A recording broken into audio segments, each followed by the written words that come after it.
మానవ జీవితము సుఖదుఖాల సమాహారము. సుఖంగా నడిచినంత కాలము అంతా నేనే, నా అంత గొప్పవాడిని లేదు. ఇదంతా గూడా నా వల్లే జరుగుతుంది అంటాడు మానవుడు. అదే కాస్త అటు ఇటు ఈ దుఃఖం వచ్చిందంటే, ఏంటిది? నేను అందరికీ సాయం జేశాను. నాకెవరు సాయం జేయట్లేదు. నేను పూజించిన దేవుడు గూడా నన్ను రక్షించట్లేదు. గ్రహాలేమైనా అడ్డం తిరిగాయా? గృహంలో వాస్తు దోషాలొచ్చాయా? అంటూ గ్రహాల మీదికి, దేవుడి మీదికి, పక్కవాడి మీదికి తన యొక్క బలహీనతను, లోపాన్ని తోసివేస్తాడు.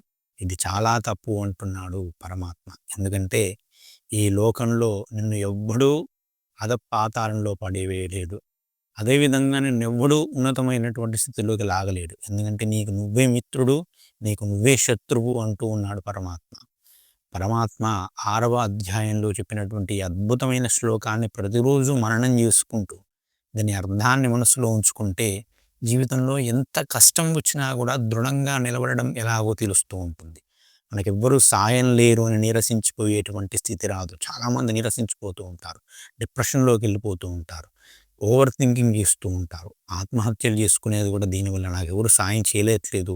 నేనిక జీవితంలో విజయం సాధించలేను అనేటువంటి ఒకానొక న్యూనతాభావానికి లోనై తమను తామే కోల్పోతూ ఉన్నారు. అలాంటి స్థితి ఒక్కనాటికి కూడా రాదు. ఈ ఒక్క శ్లోకాన్ని మీరు జీవితంలో అనుసంధానం చేసుకున్నట్లయితే. ఏంటంటే, ఉద్ధరేదాత్మనాత్మానం ఆత్మానమవసాదయేత్ ఆత్మైవ హ్యాత్మనో బంధుః ఆత్మైవ రిపురాత్మనః అంటూ ఉన్నాడు.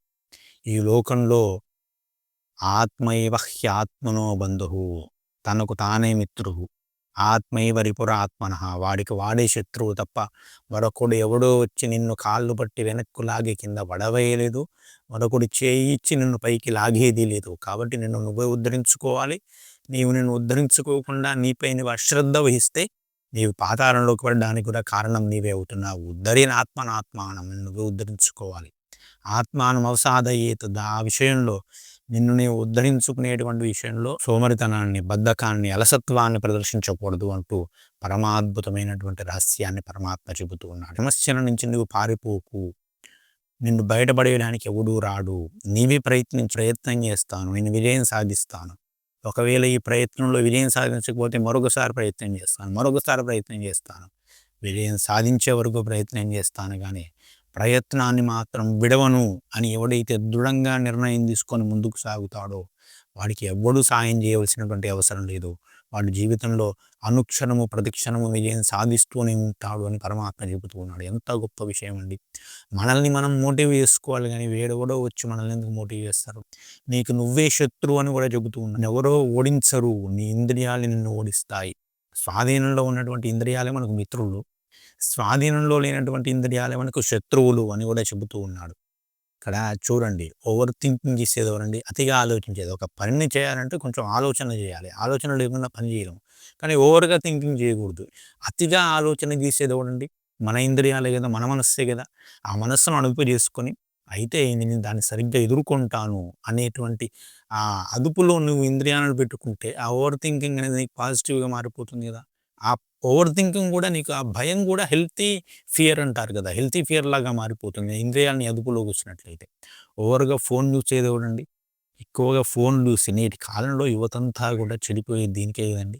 అనవసరమైనటువంటి విషయాలకు, అవసరమైనటువంటి విషయాలు ఖచ్చితంగా టెక్నాలజీ వినియోగించుకోవాల్సిందే.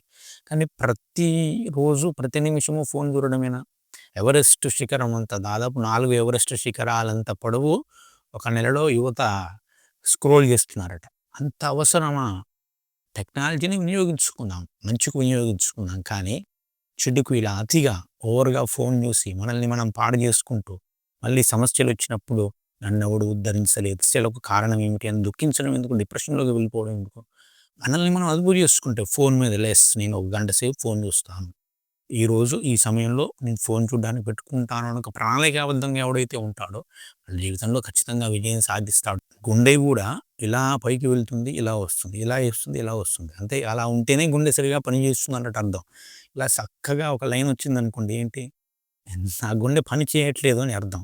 అలాగే జీవితంలో గూడా ఉన్నతమైన స్థితి వస్తుంది. అంతలోనే అధపాతాళంలోకి పడిపోతావు. మళ్ళీ ఉన్నతమైన స్థితిలోకి వెళ్తావు. మళ్ళీ పాతాళంలోకి పడిపోతావు. ఈ 2 స్థితులలో గూడా ఎవడు సమానంగా ఉంటాడో వాళ్ళు జీవితంలో ఉద్ధరింపబడతారు. ఈ పై సిట్యుయేషన్‌లో ఉన్నప్పుడు, ఈ కింది సిట్యుయేషన్‌లో ఉన్నప్పుడు, ఈ 2 సిట్యుయేషన్స్‌లో కూడా నువ్వు తమాయించుకోవాలి.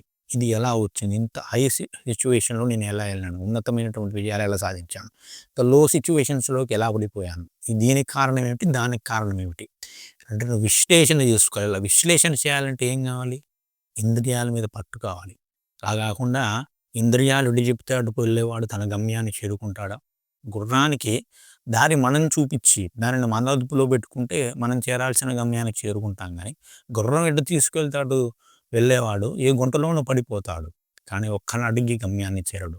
కాబట్టి ఈ లోకంలో శత్రువు అనేవాడు ఎక్కడా లేడు. నీలోనే ఉన్నాడు. నీ ఇంద్రియాలే నీకు శత్రువులు. మిత్రువుడు అనేవాడు కూడా ఎక్కడా లేడు. నీ యొక్క ఇంద్రియాలే నీ శత్రువు. నీ ఇంద్రియాలను, మనస్సును అదుపులోకి పెట్టుకో. ఇంద్రియాలు, మనస్సు నీవు చెప్పినటువంటి పని మాత్రమే చేసే విధంగా చేసుకుంటే జీవితంలో ఎప్పటికైనా సరే ఆ వ్యక్తి ఉద్ధరింపబడతాడు అని పరమాద్భుతమైనటువంటి విషయాన్ని మనకి భగవద్గీత శ్లోకం ద్వారా తెలియజేస్తూ ఉన్నాడు. అద్భుతమైనటువంటి ఈ శ్లోకాన్ని ఆచరణలో పెట్టి ముఖ్యంగా యువత ఖచ్చితంగా మీ జీవితంలో విజయం సాధిస్తారని మనసారా భావిస్తూ ఉన్నాను. శ్రీమాత్రే నమః. స్వస్తి. జై శ్రీరామ్.